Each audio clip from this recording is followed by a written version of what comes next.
If you've been growing watermelons and you've had a hard time telling when they're ripe, I want to show you some tips on how you can tell when it's time to pick your watermelons. Unfortunately, I've seen a lot of videos and a lot of photos on Facebook lately where people have been picking their watermelons a little too immature, and when they cut into them, it looks like a big cucumber.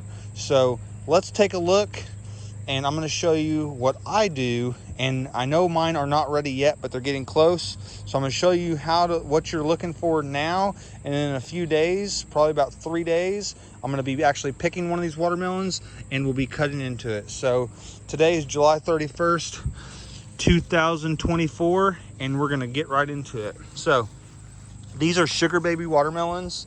I planted 3 watermelon vines and I have 4 watermelons out of it. 2 are really nice size. I'd say these are in the 15 to 18 pound class. I have 2 that are more the personal size, about 3.5 pounds.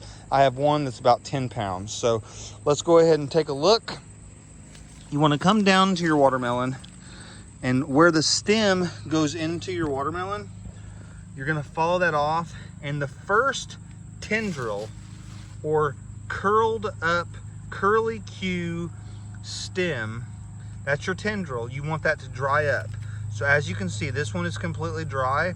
Once it reaches the completely dried stage, I like to wait 2 more days, and then I will harvest this watermelon. Now you can also, another helpful thing is you can look at the bottom of your watermelon. You're going to start to get a yellow spot right there, a nice yellow spot on your watermelon.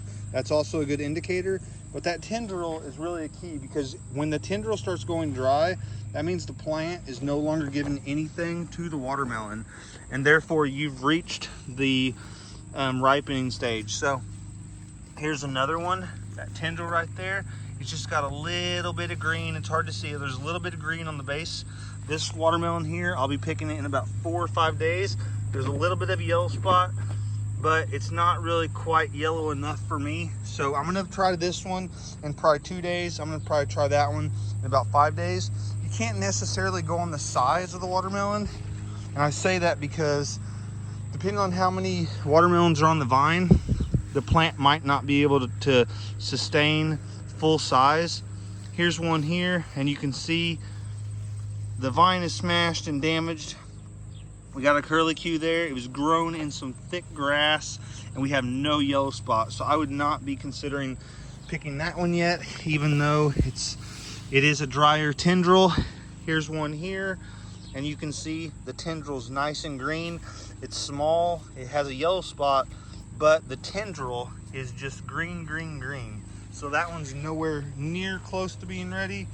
And then I've got another small one right there, which I know is nowhere near close to being ready. So that is how you tell when your watermelons are ready.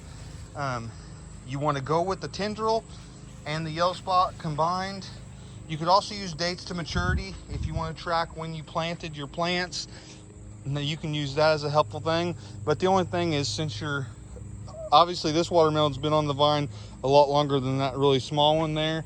So if I was going off dates maturity, you'd have some skewed information there, and it would not really be helpful to you in actually determining which one to harvest. So that's not super helpful, but the tendril thing is the way to go.